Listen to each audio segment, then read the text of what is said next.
สุดสบายดีพ่อแม่พี่น้องเปิดสุขวันนี้เราสิพาเที่ยวหอพิพิธภัณฑ์ร่างใหม่เนาะตัวภาษาอังกฤษเป็นว่าลาวอาร์ตอิสเนาะเดี๋ยวเราพาทุกคนไปรับชมเนาะอันนี้คือทางเข้าเนาะ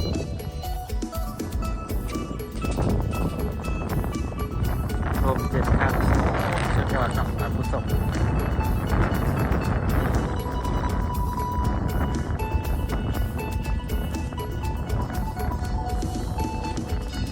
ตัวนี้ลงไปแล้วตบ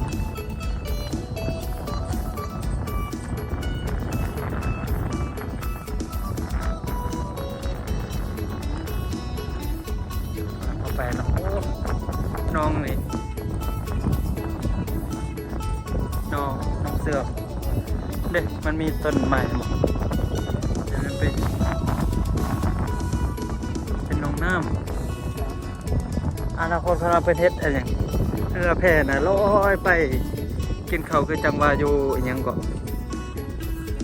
น้ำเงื่อมันนะสุดยอดเลยเดี๋ยวเรากำลังนะเนาะกำลังสิฮอดบอลสืบปีเนาะคนลาว100,000ต่างประเทศ250,000เนาะหรือว่า$20คนลาวนี่$10เนาะ100,000จะเอาสิพาท่านผู้ชมไปรับชมเนาะหอพิพิธภัณฑ์ศิลปะลาวเนาะ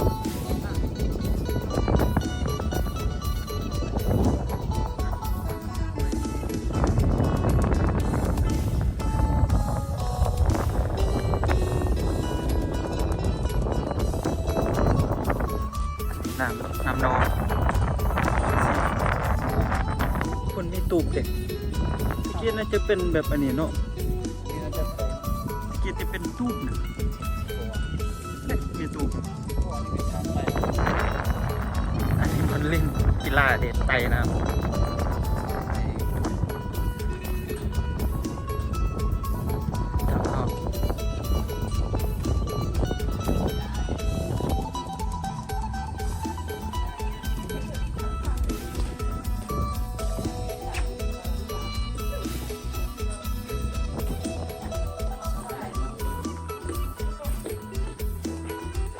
เอ้าโอ้เข้าซื้อเป้แล้วเนาะเนี่ยครับถ้าท่านผู้เบิ่งไปขับส่งเลยเนาะที่มีอย่างที่เลยเป็นรถยังก่อนรถกอล์ฟอนาคตน่าจะมีรถกอล์ฟเนาะตอนนี้เพิ่นจะสร้างได้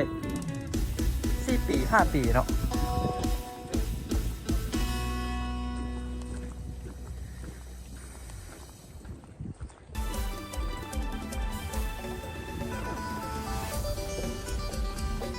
อันนี้พญานาคนี่พญาหงส์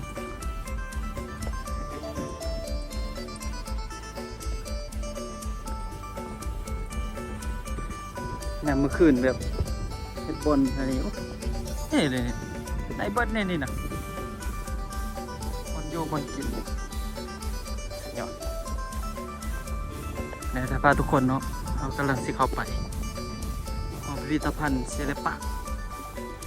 หรือศิลปะศิลปะหรือศิ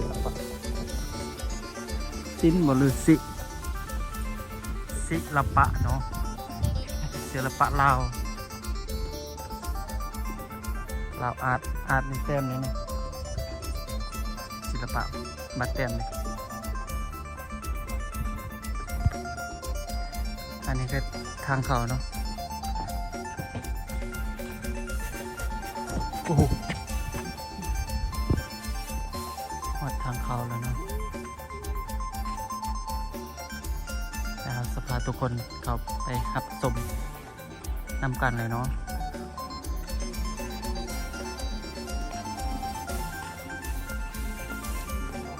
อ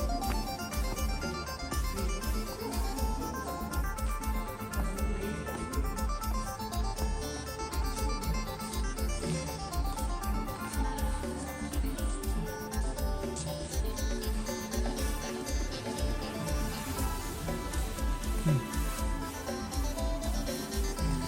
วกแบบเทียงดาวเดิมพาทุกคนเข้าไปเนาะใส่เข้าก็ใส่โอ้นี่พญาอินทรี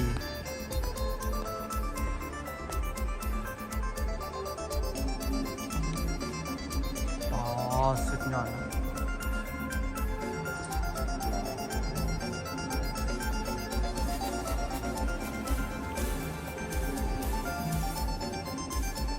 พาทุกคนเข้าไปชมด้านในเนาะอันนี้น่าจะแกะสลักเนาะแกะสลัก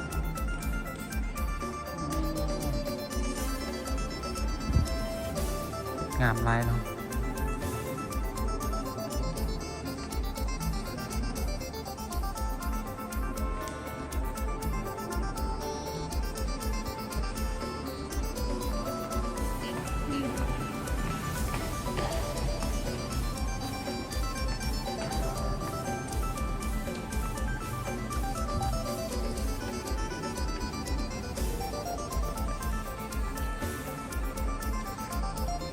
จะมีก้นอิ่มแน่นอนเลย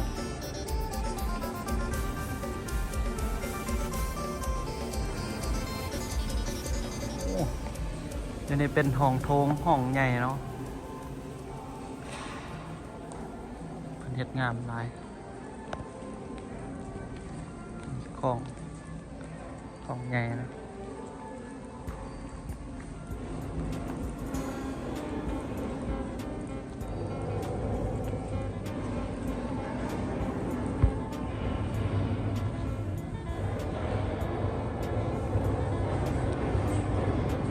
บอลนี้ถือว่าสุดยอดเนาะ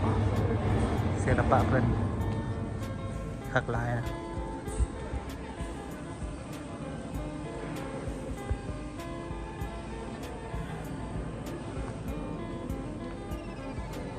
ไปเอาไฟพ่นก่อนไหม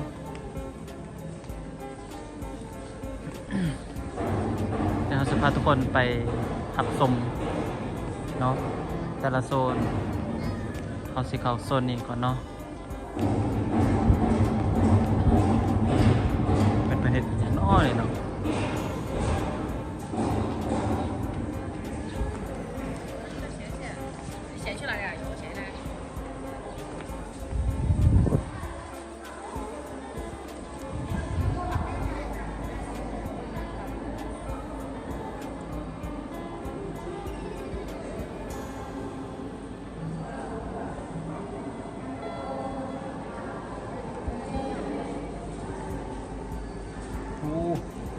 อันนี้เครื่องเกาโบราณเนาะการทำมาจากนี่ไม่เล็กทองเรืองเห็ดงาม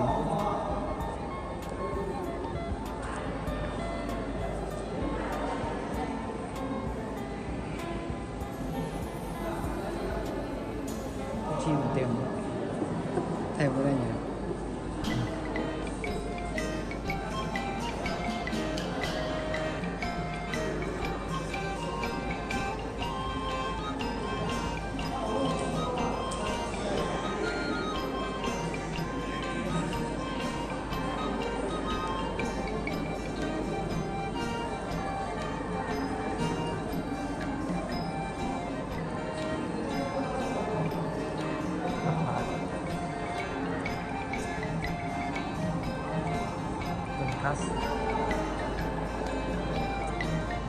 อันนี้ก็บรรยากาศข้างในเนาะ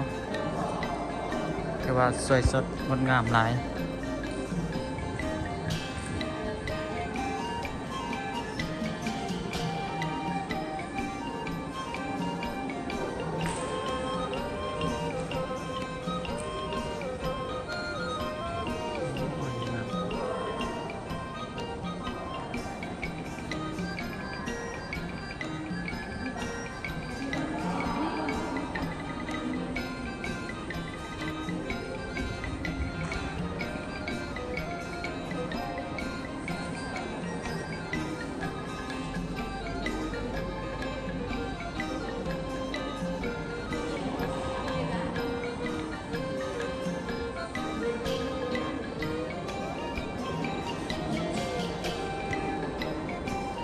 อันนี้นะพอผ้าบางพอธรรมาดนะคงจะทันเลือกเลยกูบ้าคงจะทันเลือกเลยเนี่ยอันนี้คือบัลลังก์เนาะบนนังของพระมหากษัตริย์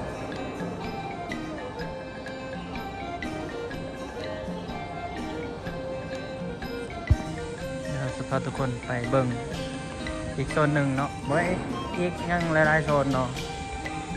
เราจะพาทุกคนไปเบิ่งเลยเนาะ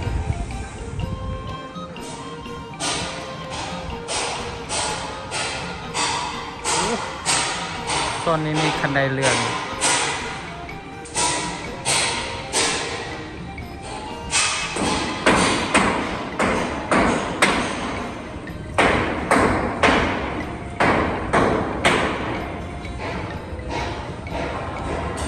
คันไดเลื่อนเนาะโซนเราจะพาทุกคนไปทับชมนำกันเลยเนาะ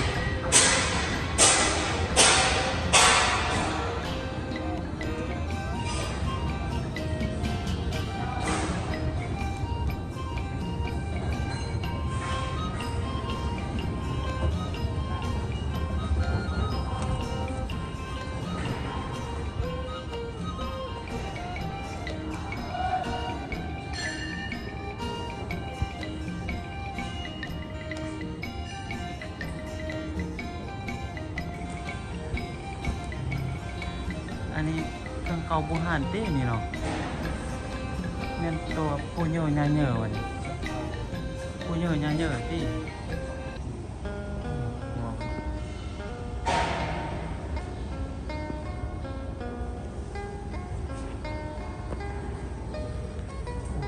มันเป็นเฮ็ดใหม่กัน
คือศิลปะเนาะ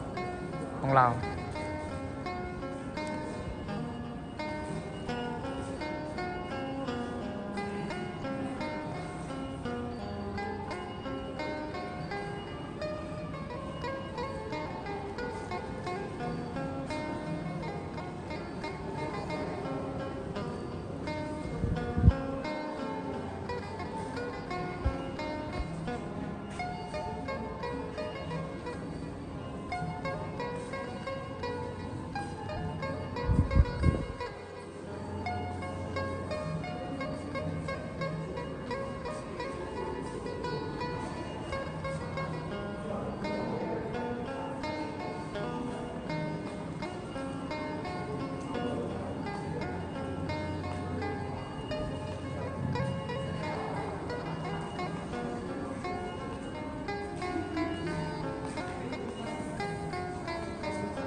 ส่วนของเกาโบฮานเนาะ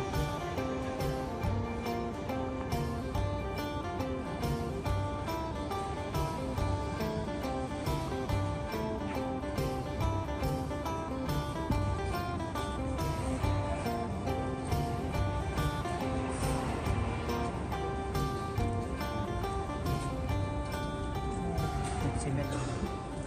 ปูน พูดว่า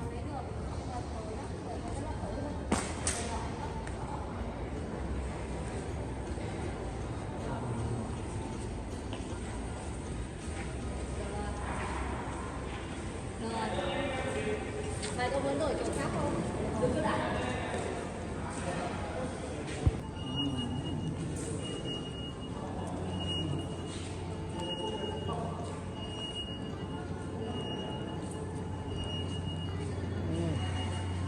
พระสังกระจาย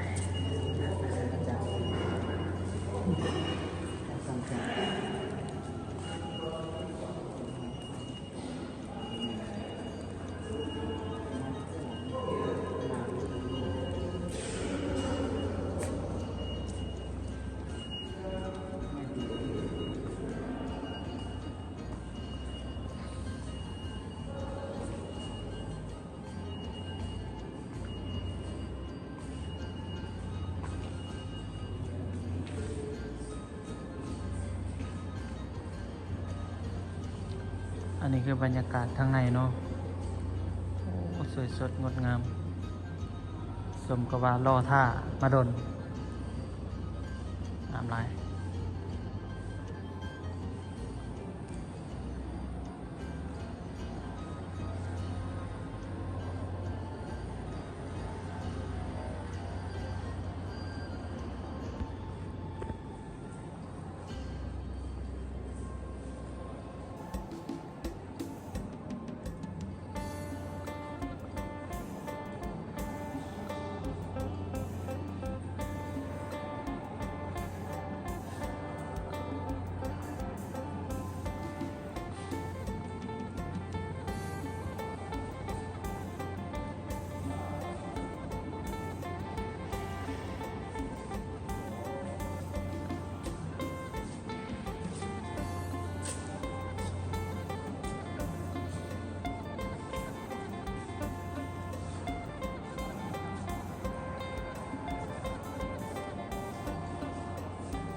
ไป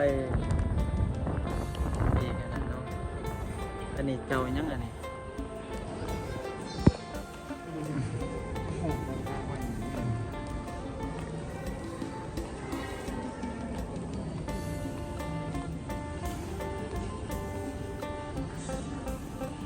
โอ้ทางนี้เป็นทองสำริดนะนี่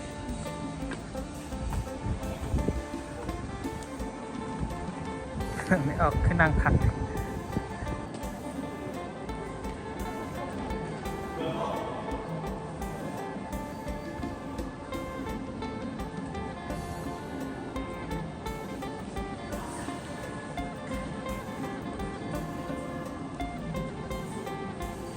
คือเครื่องเกาโบราณ